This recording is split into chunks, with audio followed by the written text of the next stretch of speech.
Welcome back to Pavneesh travel blogs. ये तो आप सबको पता ही है कि शिव जी निराकार हैं, उनका कोई आकार नहीं। देवों के देव महादेव के जितने नाम हैं उतने ही रूप हैं और हर रूप से एक नया वरदान मिलता है, क्योंकि भोलेनाथ के हर रूप के पीछे एक कहानी है। आज हम आपको शिव जी के 6 मुख्य रूप महादेव, आशुतोष, रुद्र, नीलकंठ, मृत्युंजय, गौरी शंकर में से एक नीलकंठ महादेव के बारे में बताएंगे। तो जो भी महादेव के भक्त हैं उनके लिए ये वीडियो बहुत ही इंफॉर्मेटिव एंड इंटरेस्टिंग होने वाला है। तो इस वीडियो में हमारे साथ लास्ट तक बने रहिए। इस वीडियो में हम आपको नीलकंठ महादेव के दर्शन कराएंगे और साथ ही उससे संबंधित सारी जानकारी, जैसे कि यहाँ पहुँचा कैसे जाए, यहाँ रुकने की सुविधा, खाने पीने की सुविधा तथा नीलकंठ महादेव की कहानी जिसको मात्र सुनने से ही पुण्य मिलता है वो सुनाएंगे। तो चलिए शुरुआत करते हैं हम अपनी इस यात्रा की।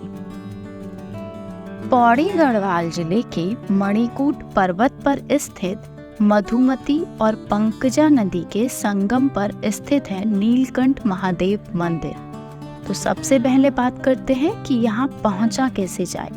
नीलकंठ जाने के लिए सबसे पहले आपको ऋषिकेश आना होगा, जो कि रेल और सड़क दोनों मार्ग से जुड़ा हुआ है। तो जैसे भी आपके लिए कंफर्टेबल हो आप वो रास्ता चुन सकते हैं। अब ऋषिकेश से नीलकंठ पैदल या फिर अपने व्हीकल, दोनों तरीकों से जाया जा सकता है।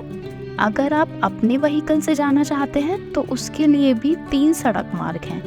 बैराज या ब्रह्मपुरी के रास्ते, जो कि 35 किलोमीटर दूर पड़ता है। वहीं अगर आप सड़क के नज़दीक रास्ते से, जो कि राम झूला स्टैंड से है, वहाँ से जाते हैं तो वो 23 किलोमीटर पड़ता है। इसके अलावा स्वर्गाश्रम राम झूला से पैदल रास्ता है, जो कि मात्र 11 किलोमीटर पड़ता है। तो अगर आपको ट्रैकिंग करना पसंद है तो आप उस रास्ते को चूज़ कर सकते हैं। यहाँ पर आप अपने व्हीकल से भी जा सकते हैं या फिर मंदिर जाने के लिए लक्ष्मण झूला से टैक्सी भी मिल जाती है। अगर आप अपनी गाड़ी से जा रहे हैं तो मंदिर के पास जो पार्किंग की सुविधा है वो लगभग मंदिर के प्रवेश द्वार से 15 से 20 मिनट की दूरी पर पड़ती है। वैसे तो ये मंदिर पूरे वर्ष खुला रहता है, आप यहाँ कभी भी जा सकते हैं।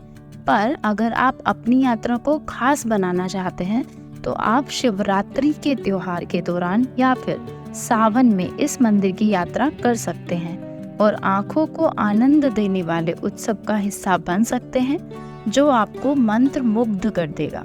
तो चलिए अब बात करते हैं इस मंदिर से जुड़े तथ्यों और कहानियों की।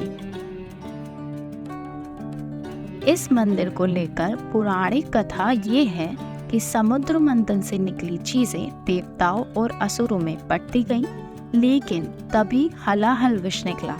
इसे ना तो देवता चाहते थे और ना ही असुर, और ये विष इतना खतरनाक था कि संपूर्ण सृष्टि का विनाश कर सकता था। इस विष की अग्नि से 10 दिशाएं जलने लगी थी, जिससे पूरे संसार में हाहाकार मचने लगा। तब भगवान शंकर ने पूरे विश्व को बचाने के लिए विष का पान किया।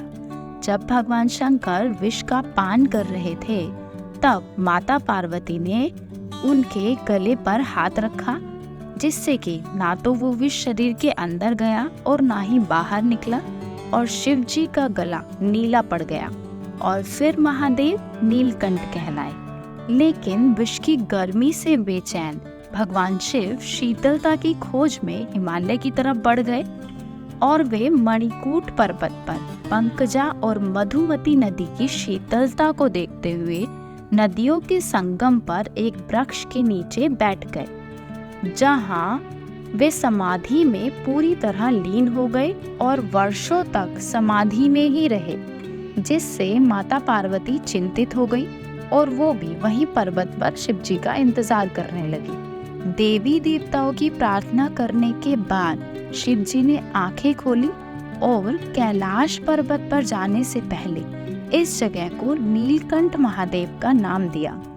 जिस वृक्ष के नीचे शिव जी ने समाधि ली थी, आज वहाँ एक विशालकाय मंदिर है जिसे नीलकंठ महादेव मंदिर के नाम से जाना जाता है।